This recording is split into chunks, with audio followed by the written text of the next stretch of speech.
I'm Sherilyn Skolnicki, and this is Brilliant Balance, the show for working women who are ready to shine. Each week, I bring you ideas, inspiration, and insight on balance, business, and getting it all done gracefully. You ready? Let's be brilliant. This is episode 247 of the Brilliant Balance podcast. And today we are talking about what I've learned about women-owned businesses. So as this episode airs, I am going to be on vacation with my family, taking some time off and getting some sunshine and R&R. And it's a great week to air this episode. I'm going to re-air an episode that happened like 100 episodes ago or more. And so I listened to it, and what I've learned about women-owned businesses is very consistent from the original recording date of this to what I am still seeing today. And so in conjunction with this episode, I've decided to also host a workshop. And the workshop is going to be specifically for women business owners. It's going to happen the first week of August 2022. And so when you listen to this episode, as you get toward the end, I'm going to give you all the details about this workshop that I'm hosting. The link to register for it is in the show notes, and I'll give it to you verbally as well. But take a listen. And if you are a woman who owns a business and the things that I share in this episode resonate with you, you may want to join me for that workshop in August as well. Okay? I'm going to enjoy some time off. You enjoy the episode, and I'll see you on the other side. So welcome to this episode of the podcast. And I am going to make a big, broad assumption that if you're listening to this, you are either a woman-owned business owner, like you are an entrepreneur yourself, or maybe you're aspiring to have your own business, or maybe you know someone who has a woman-owned business and you're just curious about what it's like to be in that seat. I know that back when I was in my corporate career, those first 15 years of my corporate life, of my working life, I would have given just about anything to hear the kinds of observations that I'm going to share with you today, because it was so hard, it felt like it was so hard to get information about what was it like to own a business, what were some of the common themes that would show up if I were to pursue that path. And I've been really lucky over the last 10 years as an entrepreneur.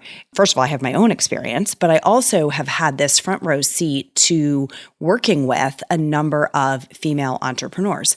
And the themes are not hard to find. I mean, honestly, once I'd been around enough of them and matched that up against my own experience, there really are a few things that seem to govern most women business owners. And to be clear, these are my observations, and there's probably a bit of generalizing happening. I can give you exceptions to every one of these patterns, but I think it'll be helpful if we just stay in that frame of these are patterns, they're my observations, and they may be helpful to you if you are currently a business owner or contemplating becoming one.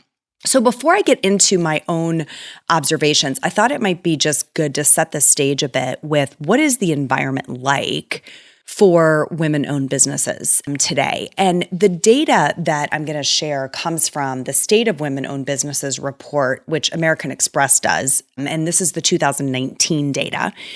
So as I'm sharing this, it's summer of 2020. So data's a little bit old, but not old enough to have changed dramatically. Okay. So the first thing that you should know is women are starting businesses at really high rates. Like 42% of all businesses being started are being started by women. There's 13 million of them in the US. This is US data. And also interesting is that women of color are starting businesses at 4.5 times the rate of all businesses. So not only are women going into business at really high numbers, but women of color are going into business at even higher numbers. Now, here's the thing. These businesses are being started in droves, but they are smaller than the average. So in terms of revenue and in terms of employees, women-owned businesses are smaller than their male-owned counterparts. In fact, if you just, I'm going to give you a minute to think about this before I give you the answer. What percentage of women-owned businesses do you think are greater than $1 million in sales? Now, that's not profit. That's not what you're taking home, right, as the owner. But in dollar sales coming in the door, what percentage of women-owned businesses cross that $1 million mark? Well, the answer is 1.7%. And that's probably a shockingly low number, right? Because I think when we consider going into business, so many people's aspiration is to have a really sizable business that delivers a really healthy profit for them as the business owner to use as an income. And if the business is really small, there are a number of kind of trickle-down effects of that I want to talk about today. Now, one reason that women-owned businesses tend to be smaller is they're often part-time. A number of the women who go into these businesses do not devote full-time effort to them. Sometimes it's what I lovingly refer to as a side hustle, right? They have a paid position, maybe full-time, and then they do this entrepreneurial venture on the side. And sometimes it's just that to make the whole of their life work, they only have part-time hours available to devote to the business. But that does have an impact on the size of the businesses. And then the third thing I think is interesting about the data in this study, and there's a lot there you can go look at, but the third point I want to make is women-owned businesses are mostly in the service arena versus the product arena. And women are more likely to start a service-based business than a product-based business. And in fact, the kinds of services, there's three that end up like half of the businesses end up being in one of these three. It's professional or technical services. So that could be, an attorney or an accountant or somebody who's in private practice, healthcare services, or some type of like social service. And then also things like pet care, hair care, nail care. Like those businesses represent half of all of the industries that women-owned businesses are in, which is really a pretty high concentration into just those few small categories. So with that as a landscape of what's going on with women-owned businesses today, I want to share some of my personal observations of what are the things that I see emerging as trends among the women business owners, and how are they maybe contributing to these businesses staying smaller than their male-owned counterparts? How are these three themes maybe playing into that dynamic? Okay. So the first thing that I just see every time I work with a female entrepreneur is a fairly high level of fear. Now, this may be true of all entrepreneurs. I don't work with male entrepreneurs, okay? But this is a dominant theme. And the fears kind of break down into fear of failure, which especially for an early stage entrepreneur can be crippling. And what I want you to hear, if you are an entrepreneur or you're an aspiring entrepreneur, is that is really normal, but really problematic, right? That fear of failure, I remember it being just almost bone crushing in the early days of leaving my corporate life and striking out on my own as an entrepreneur, because you feel like you're carrying everything on your shoulders. But that has such a negative effect on your mindset that you get into this vicious cycle, right? You can very quickly kind of get taken under mentally by that fear of failure, and you can start making bad decisions. So fear of failure being one of them, is one of the themes that I think causes women-owned businesses to stay smaller or maybe to fail early. The second fear I see is the fear of spending money. So, I remember being a kid and my mom saying, you have to spend money to make money, which is kind of fun because my parents were not entrepreneurs, but that was like an adage that I remember hearing as a young child. And it's absolutely true. There are investments that need to be made in a business, hiring staff, maybe having space to operate, whether that's a storefront for your where you're going to provide your service or whether it's a place for your team to gather, paying for marketing or other growth engines in the business. But that fear of spending money on the business can keep the business artificially small. Right? There's no investments being made. And so you're just trying to get by on the edges. And it can be very frustrating to operate in that environment for too long. And I definitely did this personally in my first business. And, there's a level of wisdom of being careful about your spending, right? And really knowing where those dollars are going and evaluating, are they good investments? Do they have a return? But if you're trying to hold on to every single dollar you collect in revenue or take every single dollar you collect as profit, that is not a recipe for growing a business. And there are ways to invest that money really judiciously and have it have a great return, but you have to kind of get comfortable with releasing it along the way. And the third fear that I see show up for women-owned businesses is the fear of being seen. The fear of, maybe acting like this is, worth something, or that I guess maybe I would say it as the fear is they don't want to make it sound like it's bigger than it is or better than it is. And so to be really sure they don't do that, they undersell all their accomplishments. So you get phrases like, oh, it's just this little thing I'm trying to get started. Or it's the phrase, it's just is prevalent. It's just something I'm trying my hand at. It's just a way to make sure that my brain doesn't turn to mush while I'm raising my children. There's this diminishment, which then causes them to struggle to earn respect or be taken seriously in their business. So this humility or modesty, right? Or sometimes just the fear of being seen or being judged causes the business to stay under the radar. And under the radar is not a great way to grow a business. So fear is the number one thing that I see just swirling through the hearts and minds of women entrepreneurs. The second theme or the second barrier is, I'll just use the word finances as a header here. I'm going to unpack this a little bit, but finances get in the way of women being able to grow their businesses. So one of the things I see is broadly that the entrepreneurs in the early days that I'm kind of crossing paths with them just don't understand their business financials. And again, there are exceptions to every one of these statements, right? Women who can rock their financials, right? Inside out and backwards. But broadly, there's kind of this fear and therefore avoidance of the business financials. How does this business make money? How much revenue did it collect last year? How much profit are we planning to have this year? What is the rate of return on the investments that we've made in the business? What is our return on advertising spend? What is the lifetime value of a client when we get one, right? What is the margin that we're operating at? These questions are often Greek.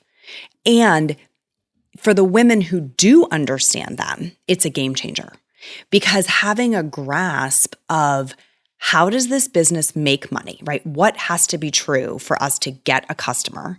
And then how much of that money do we get to keep, right? What's the profit on the business? That's the whole equation. And it doesn't take very long for me to work with someone and get them to a place where they are very fluent in that. But early on, it's that is sometimes a black box, right? Where they're afraid to look at their financials. They don't know how much money they're collecting. They don't know how much of it they're keeping. And there's just because there's a lack of understanding there, it causes a lot of angst, right? It's like this black box that they don't want to look into.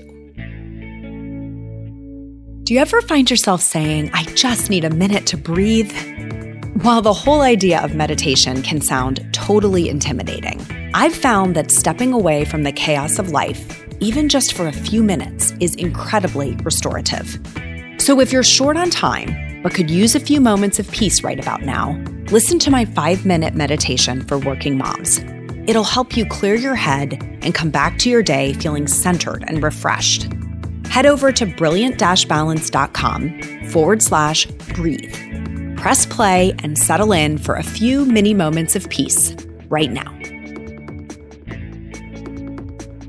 So another piece of this financial puzzle is that these businesses are often underfunded, or another way to think about it would be cash strapped, right? It can be hard to raise capital as a woman-owned business. That data is broadly published. And sometimes they're just afraid to, right? I don't really know how to talk about this business with somebody who's financially minded, and therefore I don't know how I would ever get investment to enable my growth. So the businesses can tend to be running on very thin margins, very low profit margins, which makes it hard to fuel growth because that profit that's left over at the end of the month is what you can reinvest in the business, right? If you're going to try to stay bootstrapped, which is the term for, you're personally funding the business, you're not taking outside investment, you have to have enough margin to be running back into the business.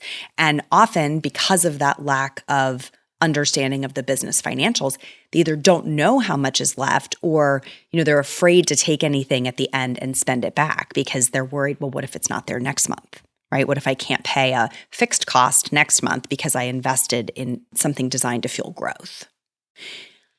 So that cycle can get tricky, right? And it can cause the business to be financially shaky, which makes it hard to take flight, to really grow. And one other piece of this financial puzzle that I see a lot is underpricing services or giving away too much, giving big discounts, giving things away to people in order to be liked. So there's this complicated relationship where often these business owners don't even want to talk about money and they really don't want to talk about the sales part of their business. And because of that, they just keep dropping their pricing, thinking that that's how they'll get people to say yes. And then that compresses profit margins, and this whole cycle just gets tighter and tighter. So I think when, if you think about why women start businesses, they're often starting businesses because they like the service that they're going to be providing. So go back to those, I named the three kind of big categories. Let's say that you start a hair salon because you love the idea of being around hairstylists, and maybe you are a hairstylist and you're going to open your own salon. Or you start a pet care business because you love animals and you want to take care of the animals. The reason for starting those businesses is often heart-centered, right? It's I feel drawn to it. It's a passion of mine, which doesn't mean that you feel drawn to understanding the business model behind that business, right? So if you have a lot of heart for it and you're like, I just love doing it, but you don't really love business and you don't understand the finances, then the joy and the love can quickly leave the building. And that's something that I see a lot is women who get into these businesses because they love what they're doing, what the services that's being provided, without really thinking through, do I understand the business financials or the business model? So that's the second piece. We talked about fears, and then we talked about finances. The third piece, the third theme or pattern that I see, I'm going to call it focus because I like 3 Fs, right? So fears, finances, and focus. But this is where the work-life balance piece really shows up. And here's how it works. The women who come to me as entrepreneurs, usually by the time they cross my path, they're tired, right? And they're frustrated. And work-life balance has left a long time ago because the belief that she has to do everything herself and can never turn it off and can't take a day off and can't take a weekend off, it causes this feeling of overwhelm, and which leads to burnout. And that's compounded by the lack of focus, the struggling to make hard choices, right? To say we are going to do this and we are not going to do this. So they just take on too much. Like if you have a small business, let's say it's under $1 million in sales, because that's 98.3% of women-owned businesses, right? Under $1 million in sales, and you're trying to do all the things. You want to have all the projects, all the services, all the marketing ideas. All of that takes time. And if you're also reticent to outsource or to hire support or hire a staff because that's going to cost money, then who's going to do the work, right? More and more of it falls back to you. And that is this vicious cycle on work-life balance. So you get very well-meaning women entrepreneurs who think I'm doing a good thing by I'll just do it myself. I can just do that myself, right? They're not asking for help. They're not asking for support. They're not even asking for advice usually. And they're going to do all the things. And there's no focus. And so they're just burned out and tired and frustrated because this cash-strapped business is not producing the income that they want it to produce. So there's kind of a way to reverse this tide, right? Because in the level of focus, in that third arena, often these women lack a support network, a peer group who also is running businesses, and they lack mentors or advisors who can help them cut through some of the clutter and do fewer things really well and more profitably so that their business can take flight. And when they don't have that, they're just on a hamster wheel, right? Just trying to make it through to the next payroll, trying to make it through to the next month. And that causes a lot of stress, causes a lot of anxiety, and it can cause a lot of sleepless nights. And honestly, it can cause women to just close up the business and think, why am I doing this, right? And it doesn't have to be this way. So I mentioned when an entrepreneur crosses my path, usually she's tired and she's frustrated. But there is also this glimmer of hope. Somewhere inside of her, it is still flickering. It's still fueling that desire to serve, right? It's something that's keeping her going. And my job is to sort of blow gently on that little flickering light until it ignites, until we see that business start to really take off. I am always looking for how can you have that business thrive and how can you still have your life thrive, right? How do you grow your business without sacrificing your whole life to do it?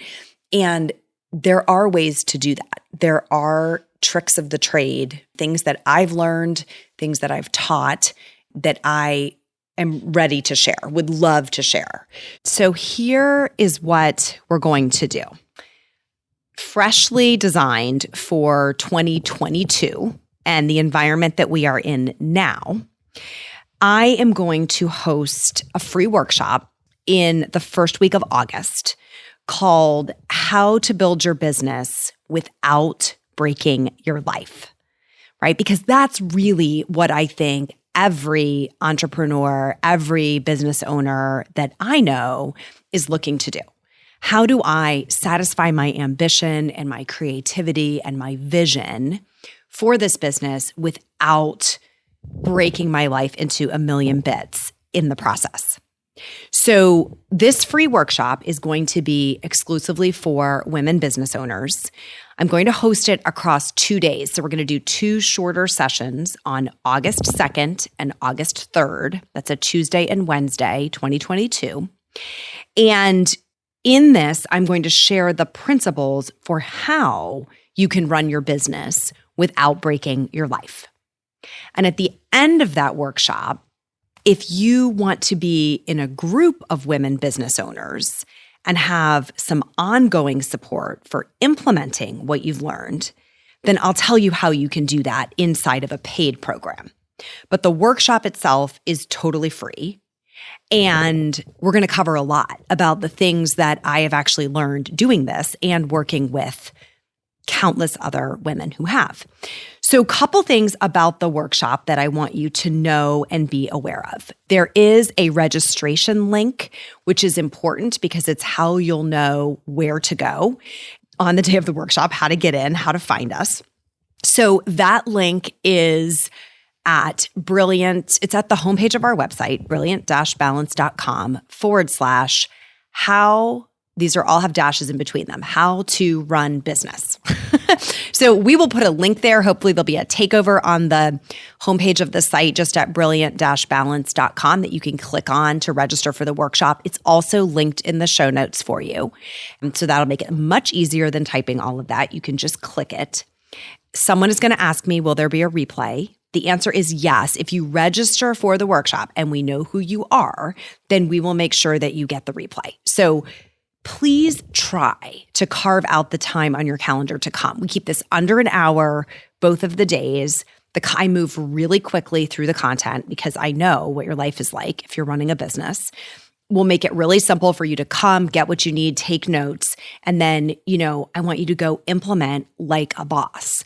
And if you can't be there live, then you can grab the replay and you can watch it when you do have a little bit of time and learn the things that you need to learn. But what I want you to do is get into the Facebook group we're going to have for this workshop so that you can meet other women business owners.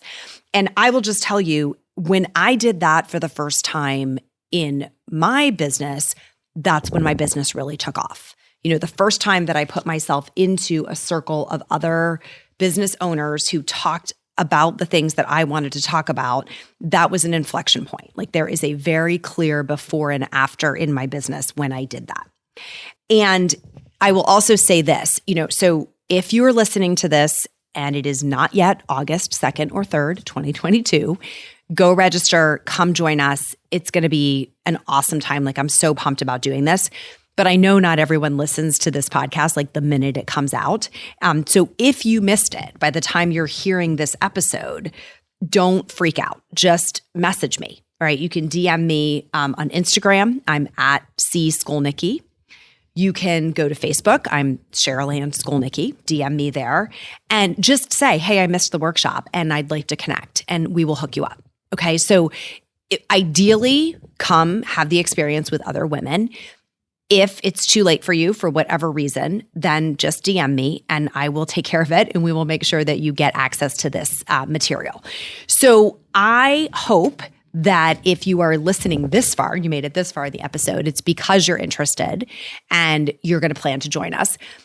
Also, I hope that if you are someone who is just considering starting a business, that you learned something from today's episode that you can take with you that will inspire you and maybe give you a little bit of wind beneath your wings while you get this thing off the ground, because it can be a lonely path. And not having advisors, not having peers can be a really new experience, especially if you are a first-time entrepreneur. So take advantage of the resources that are here, take the ideas that I shared today already, and then check in with us within this community and let us know how it goes as you get things off the ground. Okay, that is all for today, my friends. Until next time, let's be brilliant.